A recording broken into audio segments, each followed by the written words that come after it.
Bismillahirrahmanirrahim. Assalamu alaikum. Welcome back to your online lecture series of EE222 microprocessor systems. This is the first lecture of week 14, your lecture number 40, and in this lecture we are going to discuss the motor speed and direction control using Picatinny, stepper motor control, and embedded assembly in C language.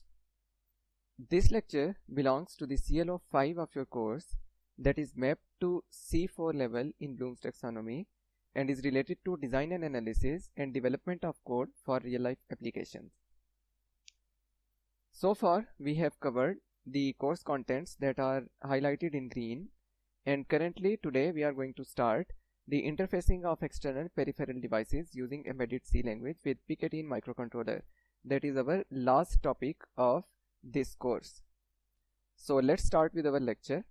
So before moving on to the next code, let me give a brief overview of the code we developed in our previous lecture. In previous lecture, this is the code that we developed that is open right now in front of me and on your screens also. In this code, what we did was we used an ADC in interrupt mode, and we took the value of ADC to determine the duty cycle of our PWM in real time. And in the final example, we connected a sine wave with that analog input. So that analog value was continuously changing, and as a result, the duty cycle of our pulse width modulation, the waveform, was continuously changing. And we successfully generated a sine pulse width modulation waveform, the SPWM waveform.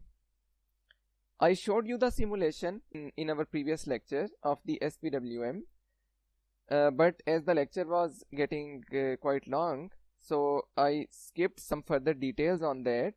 So let's discuss those details today, and then we will move on to our lecture, to our topic of today's lecture. First, let me tell you that I have changed some values of ADCON1 and ADCON2 registers. Why I have changed them? Let's see the ADC module. In the ADCON, not the ADCON1 register, only the ADCON2 register. So I have changed the value of ADCON2 register for the acquisition time and the conversion time.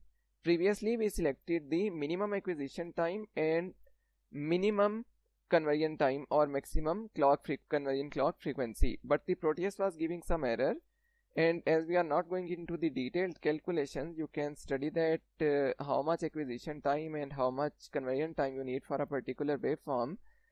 We are just being on the safe side, and we are using a 6 TAD and increased acquisition time to let the data be acquired reliably, and we are also increasing the conversion time. So 010 and 011 will be used in ADCON2 instead of all zeros. So I have written it here. The second thing I have done just for today's lecture, just for today's demonstration of my previous lecture, I have used a prescaler of 16 in T2con to increase the time period. Why I have increased the time period of the waveform? Because in this case, I am first going to generate a scare wave, and then I am going to filter that scare wave using a simple capacitor and see what kind of waveform we will be getting.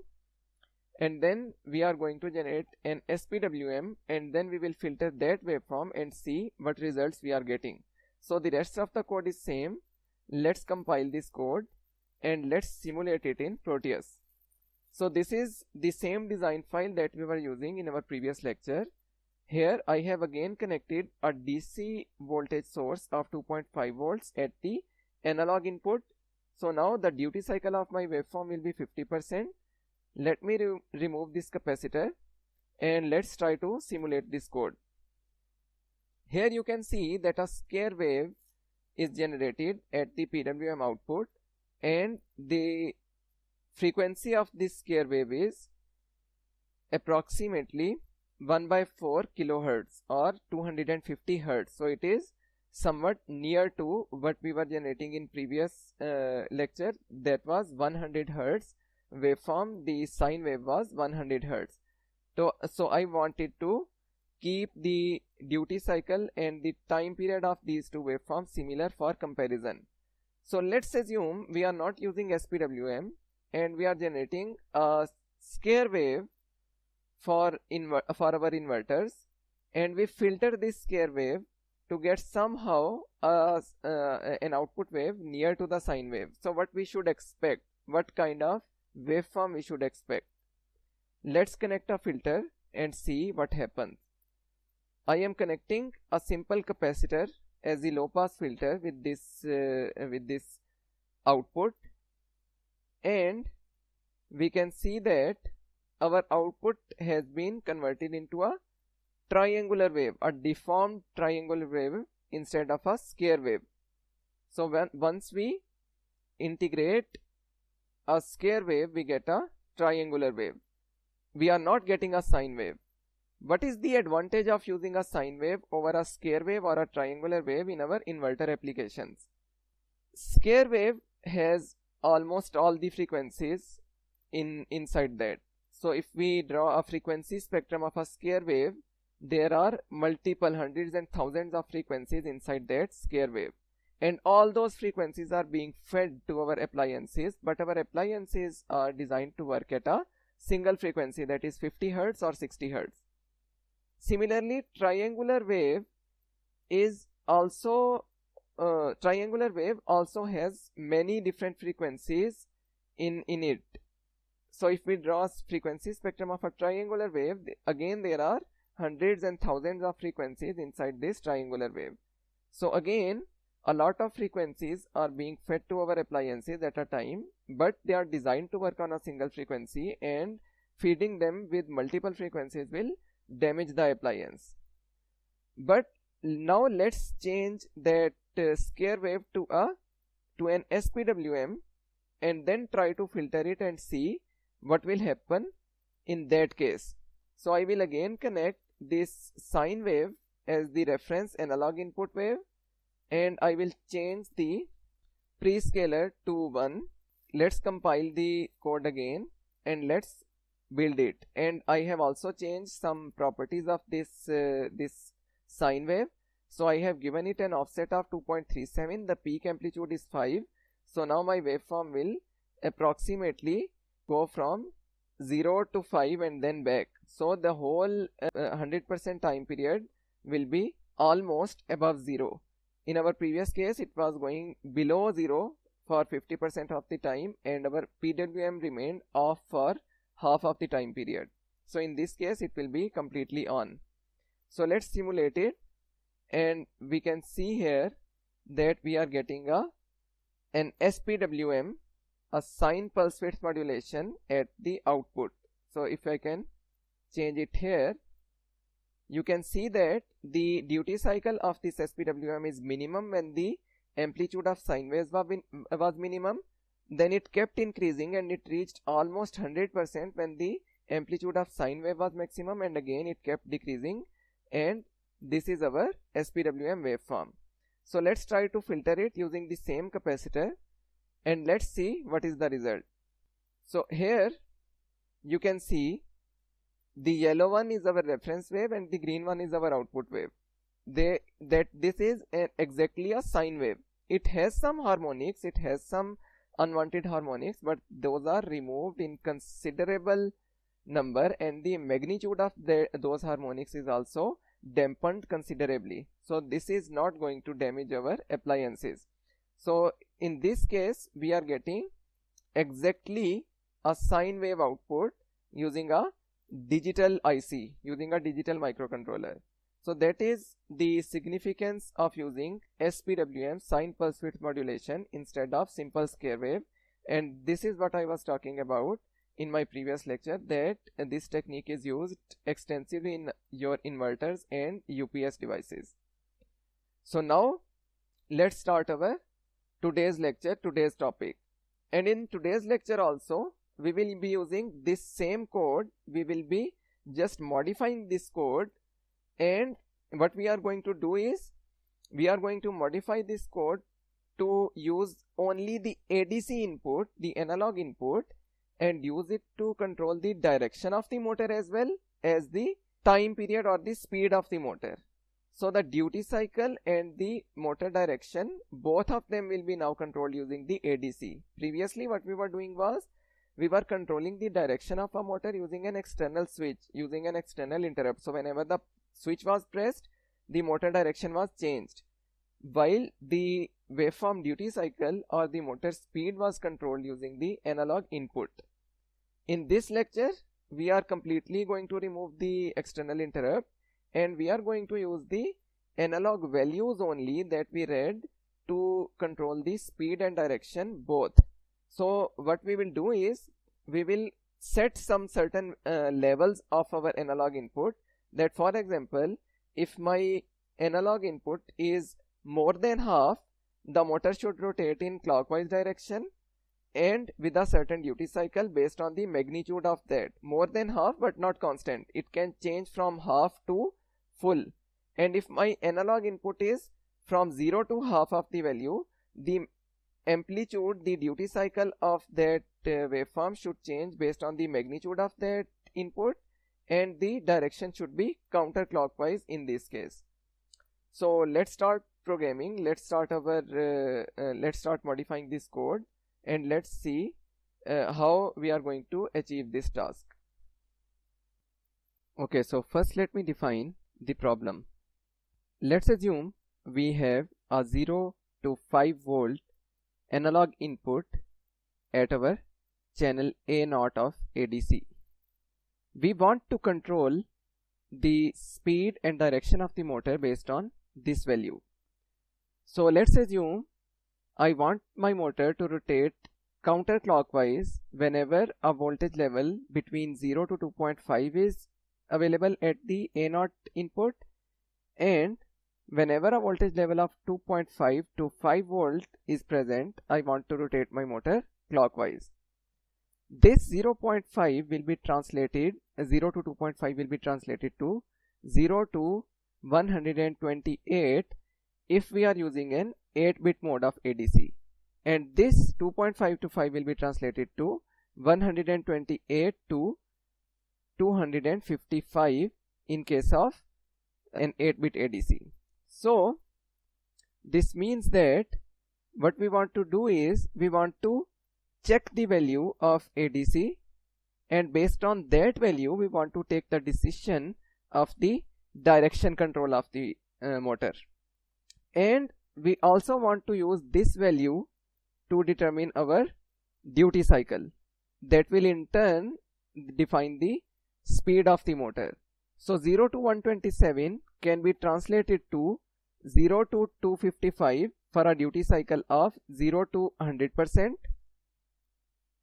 and 128 to 255 should be translated to 0 to 255 for a duty cycle of 0 to 100%. So what we want is, we want a duty cycle of 0 to 100% in both cases, but the direction of the motor should change depending upon the input value at the ADC. So how to convert this 0 to 127 to 0 to 255? We can simply multiply this by 2. And how to convert this value 128 to 255 to 0 to 255? We can subtract this value 255 minus x into 2. So if we have 128, this value will be 128 into 2, and if we have 255, this value will be 0 into 2, that will be 0. So the inverse duty cycle will be selected in this case, and a regular duty cycle will be implemented in this case. In both cases, the duty cycle will range from 0 to 100, but the direction of the motor will be changed. So what we can do is, we can write an if condition. If ADRESH is less than 128, we can move the CCPR1L with the value of ADRESH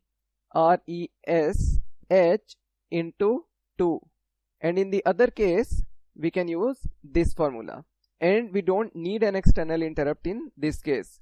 So let's open the code we wrote in our previous lecture and let's modify it accordingly.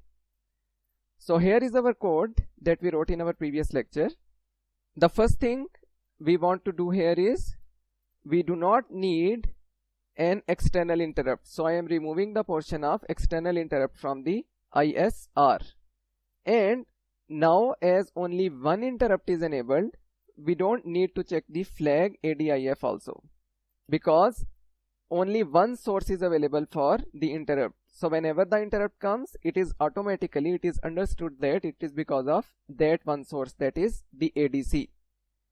One mistake we made here was ADIF is equal to was set to 1 before exiting the loop. It should have been cleared to 0 before exiting the loop. So please correct it in your codes. Now coming to the main loop, we want port D as an output port, as we did in the previous lecture. We want port C as the port C2 as the output port for the output A, B, C and D of the ECCP module. We want TRISC-A0 as input, as the analog input, but we don't want TRISC-B0 as the input because we are not going to use the external interrupt in this case. Then the values of ECCP1 con, add con and T2 con will remain the same. One thing that I have changed here is I have chosen different conversion time and conversion frequencies for ADC. Let me open the data sheet here.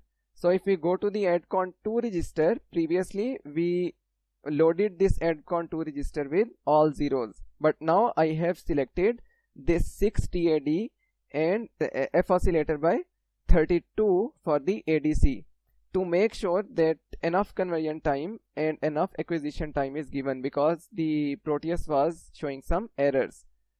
So this is the only change I made in the control register configurations. Then we had the global interrupt enabled, ADC interrupt enabled, and we don't need the external interrupt in this case, so let's remove that.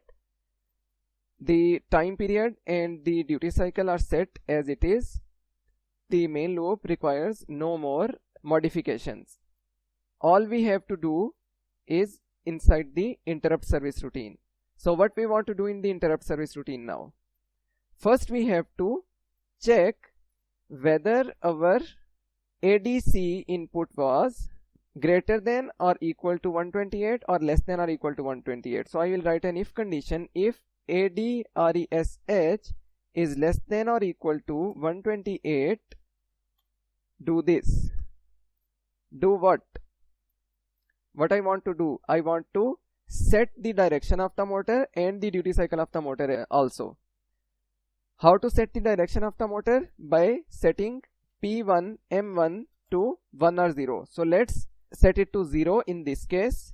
Then I want to use this value to set the duty cycle also. So CCPR1L is equal to ADRESH into 2. This will convert the value of 0 to 128 to 0 to 255. So a duty cycle of 0 to 100% can be achieved. In the second condition, else if ADRESH is greater than 128, what I want to do? I want to change the direction of the motor. So P1 M1 is equal to 1. And also I want to set the duty cycle, and that duty cycle should also be from 0 to 100. So CCPR1L is equal to 250 minus ADRESH into 2. So now the direction and duty cycle of the motor both are controlled by the ADC value that is coming in real time. And then finally I will clear the interrupt flag and I will start again the conversion. So this is it. This is our code that we will be using to control the speed and direction of the motor using the ADC. So let's compile this code. The build is successful. Let's go to the Proteus. So here is your Proteus design. I have connected 4 NPN transistors, TIP122. Those are Darlington pair transistors that are high current gain transistors, and I have connected them in a full H-bridge configuration. This is our motor that is available in your Proteus design. So if I open the motor, I have set the nominal voltage value to 10 volts and I have set the nominal revolutions to 100 revolutions. Also, I have powered the H bridge using a 20 volt DC power supply. And here at the RS0, I have connected a potentiostat.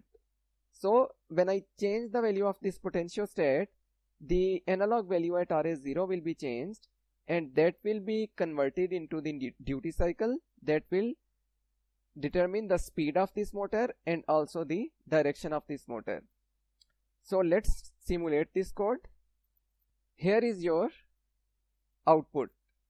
So if you see here that the motor is currently rotating in the anti-clockwise direction very slowly, because this PWM is very small, the duty cycle is very small. So let's change the potentiostat value. You can see that the duty cycle is now increasing and the motor direction is still counterclockwise. So if I keep increasing, the duty cycle will keep increasing, the direction will remain the same and the speed will keep increasing. But as soon as it crosses the threshold of 2.5 volts, now the direction of the motor has reversed and the speed of the motor is at maximum at current point. So if I keep decreasing this, the duty cycle will keep decreasing as you can see here on the oscilloscope, and the speed of the motor will also keep decreasing, and finally it will be approximately 0.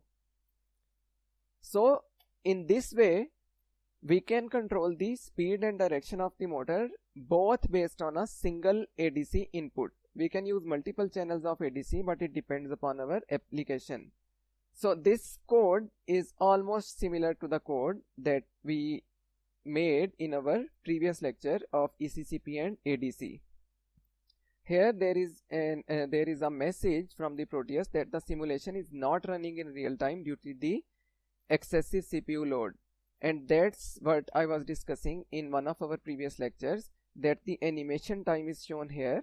So if you try to generate a waveform and calculate the delay using stopwatch in real time, there may be a mismatch because the time domain of Proteus will be different from the time domain of your actual real time. So this is our first code, that was the motor control, speed and direction of the motor, DC motor. And now the next thing we are going to discuss in today's lecture is the stepper motor control, the speed and direction of a stepper motor. So how to program a stepper motor using PIC18 in C language, and we will also discuss how to embed assembly language commands inside our C language code and why they are useful. So let's first start with what is a stepper motor. Okay, so this is an animation from Wikipedia of a stepper motor internal circuit, a very basic diagram, and you can see here that this is a geared motor in simple words, and there are 4 excitation coils for this motor. So by sending pulses one by one, by exciting these 4 coils one by one, we can give one step to this motor.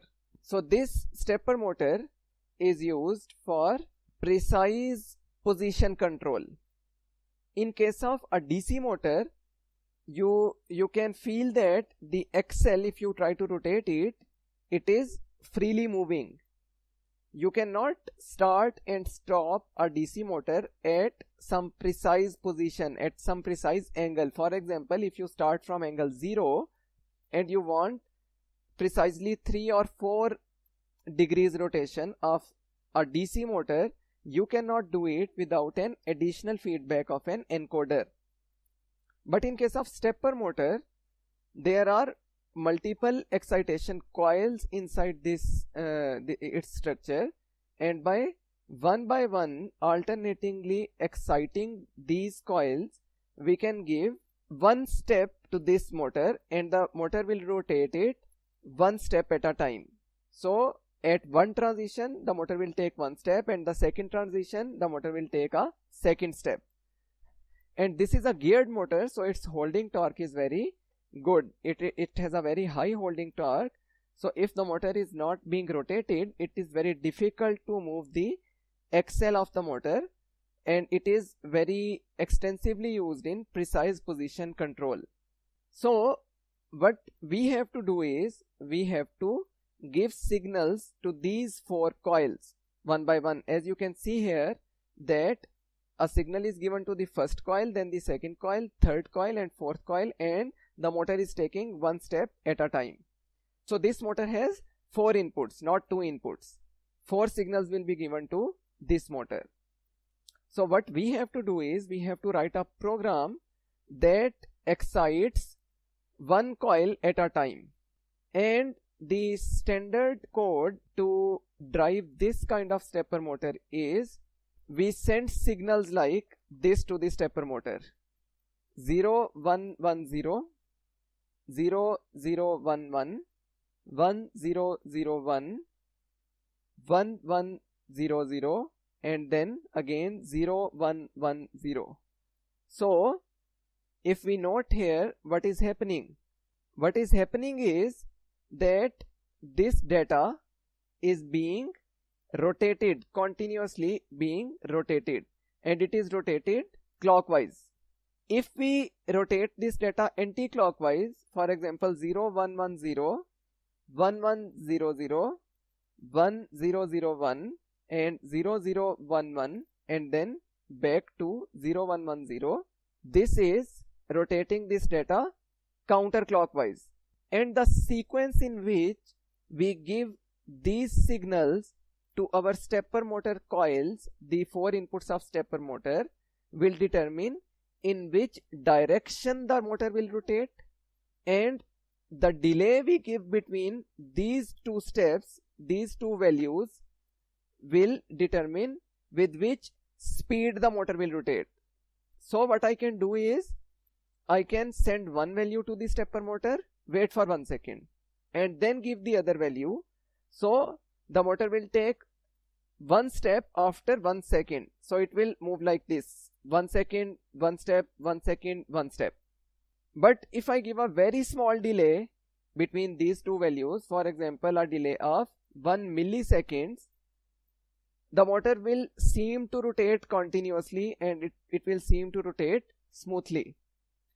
And by changing this delay, I can change the speed of the stepper motor, and by changing the rotation direction, I can change the direction of the motor.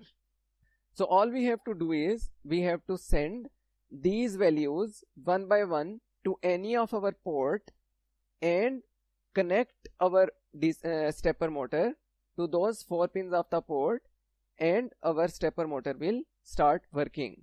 So let's write a code for that. This is a basic C language code. It has an empty main function. I have already copied a conventional delay subroutine in this one based on the for loop, and here I want to write the logic that will be needed to drive my stepper motor one by one. So what I need is I need 4 output pins. So let's make our port D as output. The whole port D will be output. Then what I want to do, I want to send a data of 0 1 1 0 on port D. So to write the data on any port, it is better to use the latch register. So I will load the latch D register with 0 x 6 6 hexa. I will be only using the lower 4 bits, but I am loading it with 0 x 6 6. So the upper 4 bits will also be rotated. And let me show you why I am loading it with 0 x 6 instead of 0 x 6. So 0 x 6 means 0 0 0 0 0 1 1 0. And if I rotate this data, what will happen? 0 0 0 0 0 0 1 1, and then again 1 0 0 0 0 0 0 1, and now my motor is connected to these 4 pins. So at a time 2 pins should have been 1, but now because I loaded my port with 0 x 0 6, I am getting an error here. So I don't want to get this error, and I want to load 0 cross 66 so that 0 1 1 0 0 1 1 0 is rotated, and we will keep getting these values on both the upper and the lower nibbles, so we can control 2 motors at a time with one port. Even though we are connecting only one motor in today's lecture, we can connect 2 motors, 2 stepper motors on a same port at a same time. So let's go back to the code. I have loaded latch D with 0 cross 66. What else I want to do? What next? While 1, keep rotating. Now we know that there is one command in C language, that is let D is equal to let D and these arrows 1. What this command will do? This command will shift the data by 1. It will not rotate the data by 1. I will show you what will happen. Let's give a delay of 500 milliseconds. So let's see what happens if I just shift the data and do not rotate it. So let's build this program and let's try to simulate it in Proteus. This is our Proteus code. Keep observing this port D. I am going to start simulation now. You can see here the port becomes empty after a couple of seconds. After completing 4 shifts, the port is now empty because shifting is not equal to rotating. Shifting the data by 1 means 1 bit is lost and a 0 is inserted on the other side. Rotating a data means that a bit, the LSB or the MSB, comes out of the register from one side and is loaded back into the register on the other side, and that we cannot do using a C language command. We don't have any C language operation that can perform a rotate operation. So we have 2 options. Either we manually load the let D register with 0 cross 66 and then let D is equal to 0 cross 33 and so on, and then let D is equal to 0 cross 99 and so on. Either we manually do this or we try to use the rotate command somehow in our C code. Because if we remember, in assembly language we used to have a rotate command. Let me open the instruction set summary and let me go to the instruction set. Here you can see RRNCF, rotate write a file register without any carry. This command is available for PKTNF4550 in the assembly language, but we cannot access this command using any C language operation. So would it be nice if we can just use one assembly language command inside our C language code? Can we do that? Yes, we can. And how to do it? It's a very simple format. Let me copy it as it is.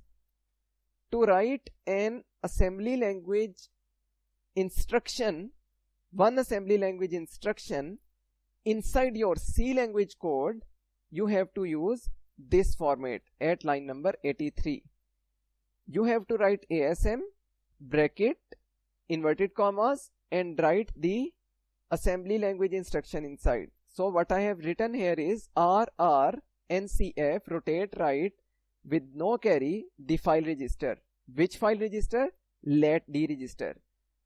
And then give a delay of 500 milliseconds and keep doing it. So after every 500 milliseconds, my register will keep rotating infinitely. And what will happen is my motor, my stepper motor, will keep taking steps in one direction infinitely, and each 2 steps will have a delay of 500 milliseconds between them. So this is a very powerful tool that you can use your assembly language instructions inside your C language code to make a very efficient code. Because here we know that we can write only one assembly language command to perform this operation, but on the other hand, if we want to do the same thing in C language, we have to write 7 different commands, and that is a very inefficient approach to do this task. So why not use the available instruction that we already have in our instruction set? So let's build this code and let's try to simulate it. The build is successful. So your C compiler is now recognizing that assembly language portion written in this specific format. You can add further commands of assembly language using the same format. Then let's simulate this code in Proteus. So you can see that this stepper motor is rotating counterclockwise. You can see here with a delay of 500 milliseconds, and it will keep rotating. It will keep rotating infinitely. If I want to change the speed of this rotation, I can change this delay. So let me change the delay to 20 milliseconds, and also let me change this instruction, the RRNCF, to RLNCF. So let's change the direction also. You can get an idea. Previously it was rotating counterclockwise. Now it should rotate clockwise with a substantially higher speed. See here, it is rotating clockwise with a substantially higher speed, but you can notice some jerks here. Why there are some jerks? The maximum speed of this motor has been set at 360 rpm. So I think that the delay I have given is too much for this motor to handle. So let's try to simulate it again. See, now it is rotating smoothly because I have changed the maximum rpm possible by this motor to achieve to 3600 rpm. This is a virtual instrument. I can change the limits of this motor very easily, but in real life you have to keep in mind that what is the maximum rpm that can be achieved by your motor. So the maximum rpm is limited by how fast you can switch your signal between one coil to the second coil. How long does it take one coil to discharge and the second coil to charge to let the stepper motor rotate? As you can see here, this motor seems to rotate very smoothly, and I have given a step of, I have changed some properties of this motor. I have given a step angle of 2. By default this is a step angle of 90. So if you don't get this result, just open the motor, give a step angle of 2, rpm of 3600 or higher, and your code will work fine. So this is the start of your real life applications, and in this lecture we have discussed how to interface different types of motors, DC motors and stepper motors, with your PK-Teen microcontroller using C language code and embedding some portion of assembly language instructions inside your code. One thing I would like to add here is that if I can open our previous design here, I quickly told that I have set the voltage value to 20 to power up this H bridge. So you can see here that my IC, my microcontroller IC, is working only from 0 to 5 volts, but I can control some other hardware interface devices that are operating at much higher voltage than the operating voltage of the microcontroller using some external circuit design. We can use relays instead of these transistors, and we can use optoisolators and any other circuit components, and we can control the devices that are operating at much higher voltage than the actual operating voltage of our microcontroller IC. So these things are going to come in handy in your projects and your future courses and lab projects.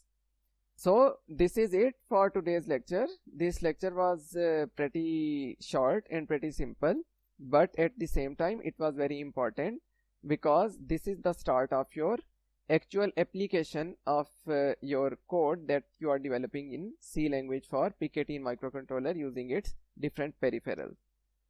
So see you in the next live session, And if you have any questions related to this particular lecture, feel free to ask them in week 14 and I'll be more than happy to answer them. Till then, take care, stay safe, Allah Hafiz.